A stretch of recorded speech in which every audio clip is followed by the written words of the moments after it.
Hello students, how are you? Welcome to SBS English classes. We are here under the topic translation, how to use causative verbs in translation. Let us start. First point, जब वाक्य में कर्ता स्वयं किसी कार्य को नहीं करता है बल्कि वह दूसरों से कराता है या दूसरों को कार्य करने के लिए मजबूर करता है तो तब कॉजेटिव वर्ब्स का प्रयोग किया जाता है। Cause, make, get, have causative verbs हैं। यदि कॉजेटिव वर्ब के बाद डायरेक्ट ऑब्जेक्ट का प्रयोग करना पड़े तो गेट या हैव का प्रयोग करते हैं। डायरेक्ट ऑब्जेक्ट मीन्स यहाँ पर है निर्जीव वस्तुओं से जो कार्य नहीं करती हैं, ठीक है। तब हम गेट या हैव का प्रयोग करते हैं तथा मुख्य वर्ब की थर्ड फॉर्म प्रयोग करते हैं। इसका स्ट्रक्चर है सब्जेक्ट प्लस गेट या हैव को टेंस के अनुसार प्रयोग करेंगे, जिस टेंस में भी होगा, प्लस डायरेक्ट ऑब्जेक्ट कोई निर्जीव वस्तु होगी, उसके बाद थर्ड फॉर्म, उसके बाद बाय डूअर जिसके द्वारा काम करा रहे हैं, दूसरा करने वाला है, प्रयोग करते हैं, ठीक है। नेक्स्ट पॉइंट है, जब किसी कार्य के करने वाले पर जोर दिया जाए या काम करने वाले को मजबूर किया जाए तब कॉज या मेक का उचित टेंस में प्रयोग करते हैं। जिस टेंस से वाक्य होगा उसी टेंस में इनकी फॉर्म आ जाएगी। इन दोनों के स्ट्रक्चर हमने यहाँ पर दिए हैं ताकि आप इनको याद कर सको। देखिए, कोई भी ट्रांसलेशन की चीज़ हो उसका किसी न किसी प्रकार से कहीं ना कहीं कंपटीशन से संबंध होता है। तो इसलिए ये नहीं कि कंपटीशन की इंग्लिश कोई अलग से आती है, ग्रामर अलग से आती है, वो यही होती है, पर थोड़ा सा उसमें और बढ़ जाता है। बेस यही होता है। सब्जेक्ट प्लस कॉज, यदि हम कॉज का प्रयोग कर रहे हैं तो उचित टेंस में प्रयोग करेंगे कॉज का, जिसमें प्रेजेंट, पास्ट, फ्यूचर जो भी होगा, प्लस इनडायरेक्ट ऑब्जेक्ट। यहाँ कोई नाउन या प्रोनाउन व्यक्ति होगा, ठीक है, प्लस टू प्लस वर्ब की फर्स्ट फॉर्म जिसे हम इन्फिनिटिव कहते हैं। कॉज वर्ब का प्रयोग होगा तो इनडायरेक्ट ऑब्जेक्ट के बाद में इन्फिनिटिव आएगा, ठीक है। फिर उसके बाद अदर यदि कोई है तो। नेक्स्ट इसका स्ट्रक्चर है सब्जेक्ट प्लस मेक उचित टेंस में। मेक का प्रयोग करते हैं, या तो कॉज का कर लो या मेक का। फिर इनडायरेक्ट ऑब्जेक्ट कोई नाउन या प्रोनाउन व्यक्ति प्लस वर्ब की first form plus other. Cause और मेक में डिफरेंस क्या है? कॉज में इनडायरेक्ट ऑब्जेक्ट के बाद इन्फिनिटिव आता है और मेक में इन्फिनिटिव नहीं आता है, केवल फर्स्ट फॉर्म आती है। इन चीज़ों का डिफरेंस होता है। Let us start the sentences. हमने दर्जी से कपड़े सिलवाए। तो यहाँ हमने दर्जी से कपड़े सिलवाए हैं, अर्थात यहाँ जो हमारा ऑब्जेक्ट है वो डायरेक्ट है। सेंटेंस पास्ट इंडेफिनिट टेंस में है, ठीक है। तो वी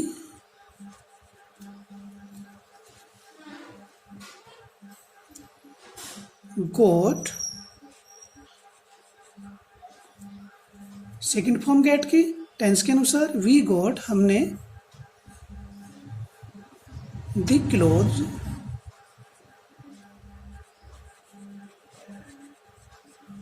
ये डायरेक्ट ऑब्जेक्ट है, वस्तु है। अब इसके बाद थर्ड फॉर्म आएगी। सीयू में सिलना होता है, थर्ड फॉर्म सीयूड। अब देखिए हमने लिखवा था ना बाय डूअर स्ट्रक्चर में, तो बाय द टेलर। दर्जी से जो है यहाँ से के लिए बाय आएगा, bye the Taylor.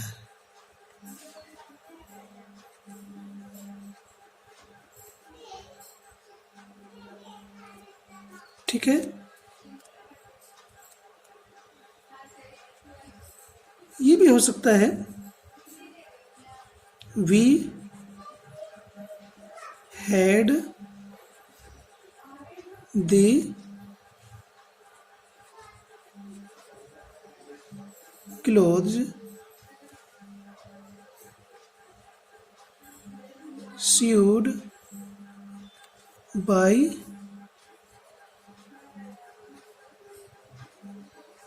the tailor। और ध्यान देंगे, मैं केवल ओरल बता रहा हूँ आपको, ये जो गोट है ये भी यहाँ प्रयोग हो सकती है। We had got the clothes sewed by the tailor. Like this we can translate in third method. These are the two methods by which you can translate by using causative verb. Okay? गुरुजी ने सभी विद्यार्थियों से निबंध लिखवाया है। Present perfect tense में है, विद्यार्थी हैं इसमें, इनडायरेक्ट ऑब्जेक्ट है, तो the teacher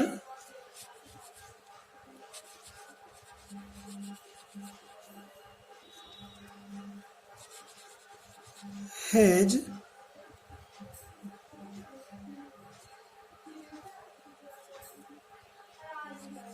all the students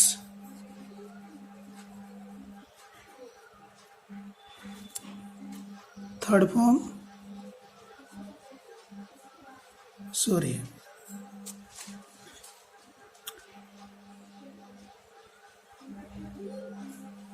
ये इसमें मिस्टेक हुई,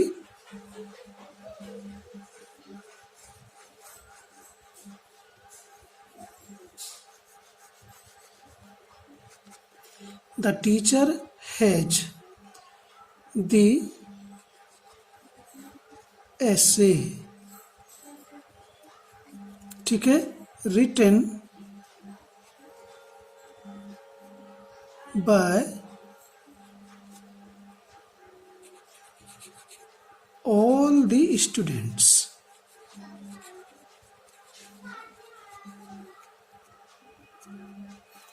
इसमें डूअर बाद में आएगा, ठीक है।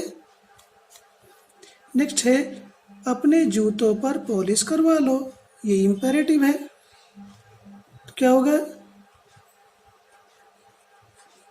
Get your shoes polished. ये वर्ब होगी इंपेरेटिव में, ये डायरेक्ट ऑब्जेक्ट हो गया, ये थर्ड फॉर्म होगी, यहाँ दूसरे से काम कराया जा रहा है, ठीक है। या फिर हम इसको ऐसे भी कर सकते हैं, कैसे, हैव योर शूज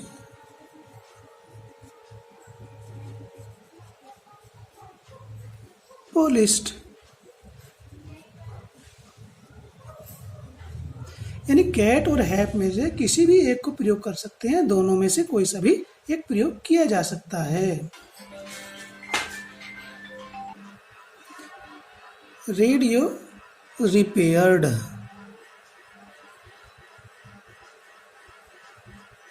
बस इसमें इतना है कि किससे करवानी है ये नहीं दे रखा है, ठीक है।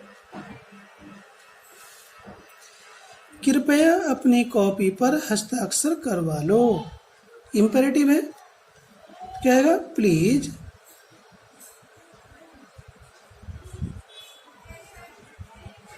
गेट या हैव योर कॉपी, या नोटबुक लिख सकते हैं, साइंड। किससे करवा लो, यदि होता है कृपया अपनी कॉपी कक्षा अध्यापक से साइन करवा लो, तो बाय द टीचर आया था, लेकिन टीचर ही इस बात को कह रहा है, तो इसमें डूअर नहीं दिया है, ठीक है। मीरा ने इस बच्चे को क्यों रुलाया, रोने के लिए क्यों मजबूर किया, तो यहाँ पर एक्टिव वॉइस है, यहाँ पर पैसिव वॉइस है, यहाँ पर भी पैसिव वॉइस है। ठीक है, तो ये प्रेजेंट परफेक्ट टेंस में है, रुलाया या है, ई है, तो हैज हैव के बाद थर्ड फॉर्म आएगी। इंटरोगेटिव है तो Y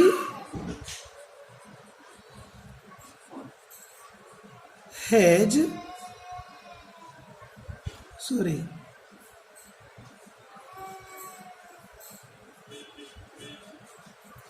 Y do it does आएगा, why does Meera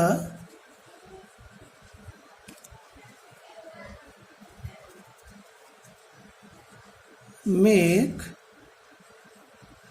this child weep?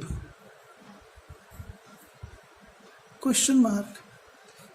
यहाँ पर ये एक्टिव में है। यदि हम मेक के स्थान पर कॉज का प्रयोग करें तो यहाँ टू वीप लिखेंगे। मेक है तो केवल वीप आएगा। ठीक,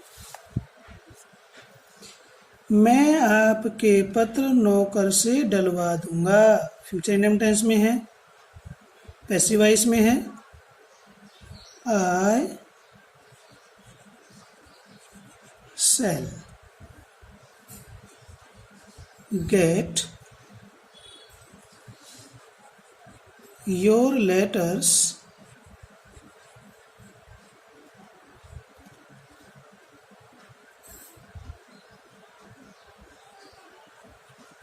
dropped या posted by my servant।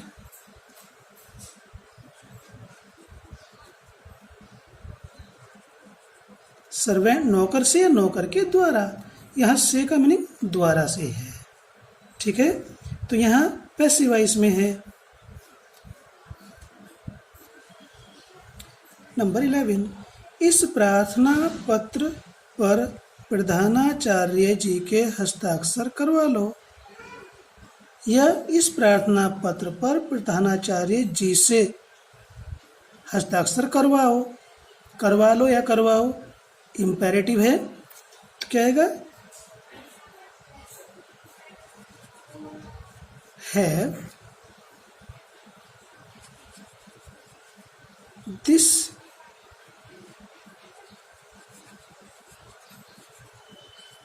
Application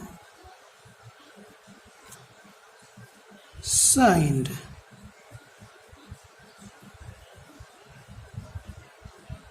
by the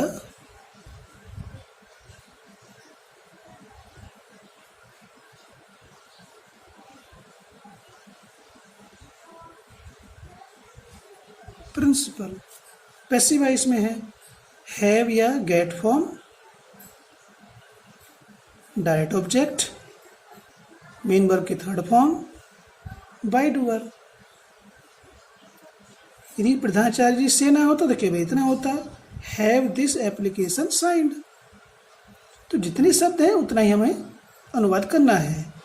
अपनी संपत्ति का बीमा करा लो, डूअर नहीं दे रखा है, लेकिन ये पैसिव वॉइस में है। यहाँ पर हैव का प्रयोग किया था, यहाँ पर गेट कर देते हैं, या दोनों में से कोई सा भी एक प्रयोग कर सकते हैं। हैव और get your property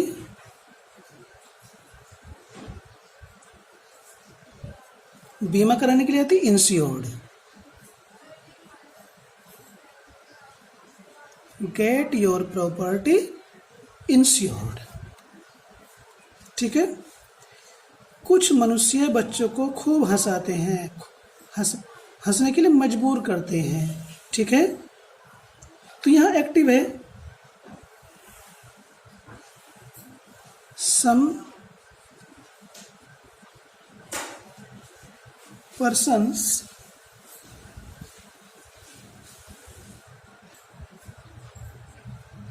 cause the children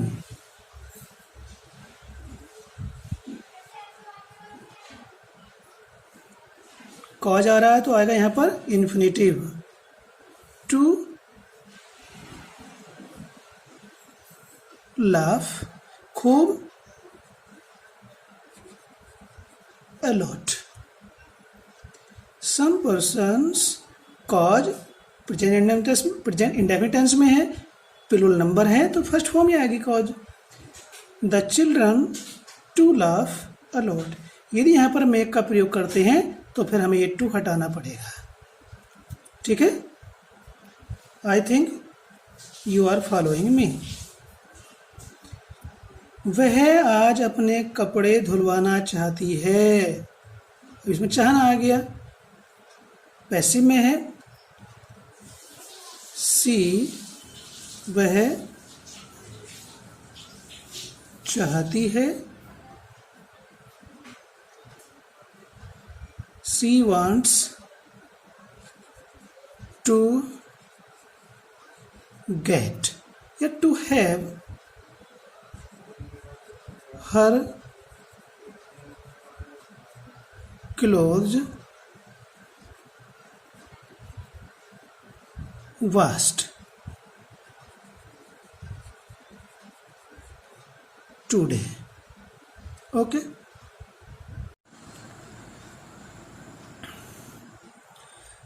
तुम बच्चों से मेरा कमरा गंदा क्यों करवाते हो. प्रेजेंट इंडेफिनिट टेंस में है, इंटरोगेटिव है. Why do you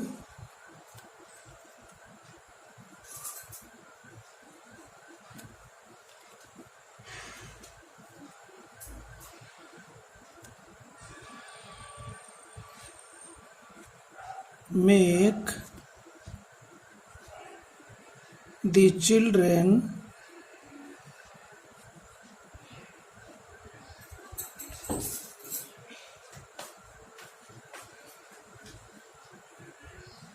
dirty.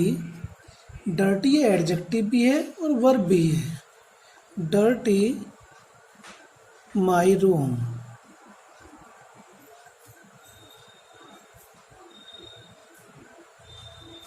कुछ शब्द एडजेक्टिव भी होते हैं, नाउन भी होते हैं, वर्ब भी होती है. तो यहाँ पर ये वर्ब के रूप में, डर्टी मीन्स गंदा करना. नेक्स्ट, तुमने अपना कोट किससे सिलवाया. पास्ट टाइम टेंस में है, किससे के लिए होम आएगा. Home did you get your coat.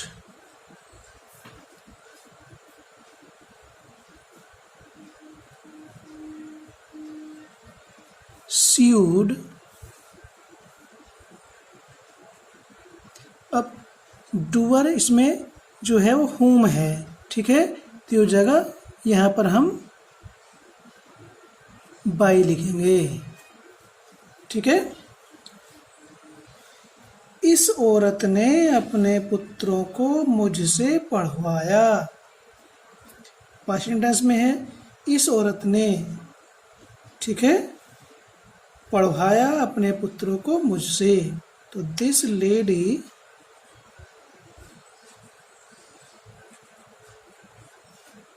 Goat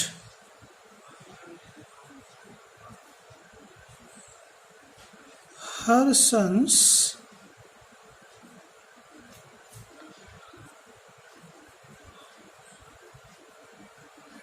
taught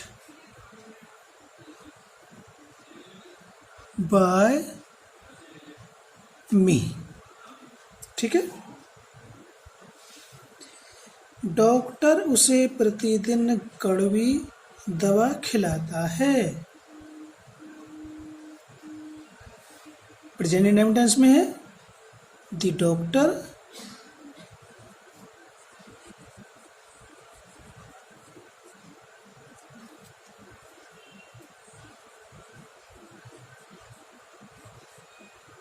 causes him.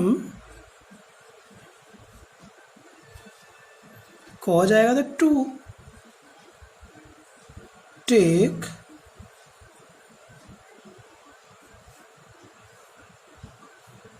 कड़वी दवा. bitter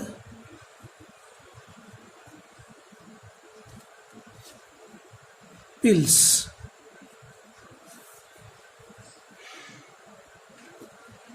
प्रतिदिन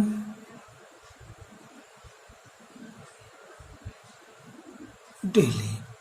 देखिए, दवाई में यदि गोली होती हैं, टैबलेट होती हैं, तो पिल्स या टैबलेट्स हो सकता है।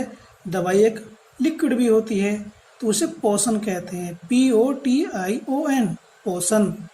ठीक है, हमने यहाँ पर केवल इसको गोली माना है तो पिल्स लिख दिया है। ये तरल दवाई आता है तो पोषण, POTION, बिटर पोषण। ठीक है, इन दरवाजों को हरा रंग वालो, इंपरेटिव सेंटेंस है, तो हैव दीज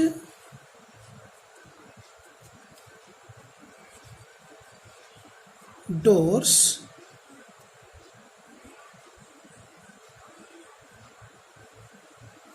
पेंटेड ग्रीन। वह अपनी लड़की से खाना नहीं पकवाएगी। फ्यूचर इंडेफिनिट में है, नेगेटिव है, तो सी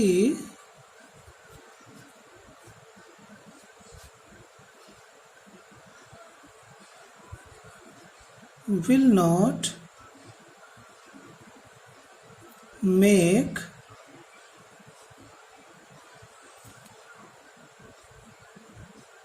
her daughter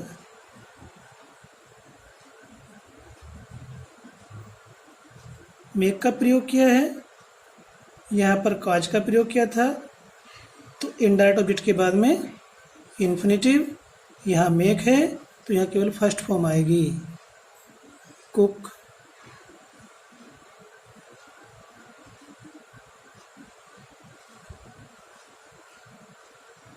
फूड। इस प्रकार से हम ये कॉजेटिव वर्ब्स का प्रयोग सीखेंगे, डिस्कस किया। इनको और अधिक फैमिलियर करने के लिए, परिचित करने के लिए, हैबिचुअल करने के लिए हमें बार बार इनकी स्टडी करनी होगी, बार बार रूल्स। हमने 20 सेंटेंसेज डिस्कस किए, इनको स्टडी करना पड़ेगा। ठीक है, और वीडियो को बार बार देखना पड़ेगा, तब जा कर के कहीं हम इससे परिचित होंगे और हम अपना कार्य ठीक प्रकार से कर सकेंगे। आशा है कि आप इनको समझ गए होंगे। थैंक्स।